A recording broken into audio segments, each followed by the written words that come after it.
Beneficiaries ng mga bangka, paraphernalia at fishnets nagsama-sama sa Centennial Wharf, San Jose, Talisay, Camarines Norte sa pangunguna ng provincial government sa pamumuno ni Governor Dong Padilla at Vice Governor Joseph Ascutia, katuwang ang Office of the Provincial Agriculturist itong ika-21 ng Nobyembre 2023.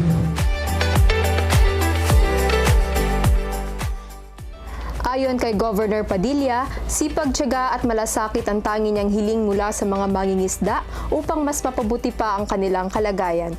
Rehistrado din sa Dole Tupad ang mga mangingisda na gagawa ng kanilang mga bangka upang may maiabot na tulong sa kani-kanilang pamilya.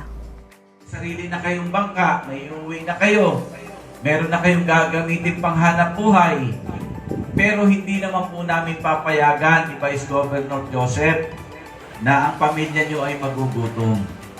Kaya po habang kayo ay nagtatrabaho dito, kinausap naman po namin ang Dole Tupad. So ibig sabihin, habang kayo ay nandito, nakarehistro kayo sa Dole Tupad, at habang kayo ay nagtatrabaho, kayo po ay tatanggap ng sweldo galing sa Dole Tupad.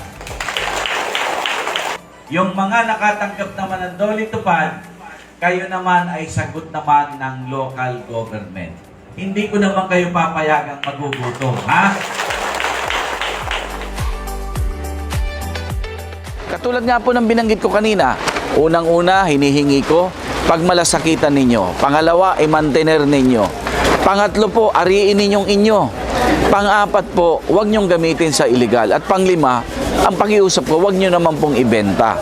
At katulad nga po ng challenge ko sa inyo kanina, sa pag-iikot ko po sa usap at nakita ko yung bangka na maayos, mentenado, alam kong inaalagaan, ang premyo nila sa akin, bibigyan ko po sila ng makina para hindi na sila mahirapan sa pagsasagwan.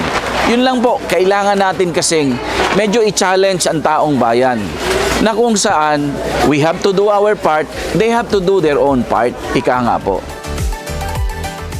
At ito ang mga kaganapang Kapitolyo sa araw na ito. Muli, ito si Marifel L. Fernandez from Provincial Information Office, Serbisyong Alay sa Diyos, Alay sa Bayan.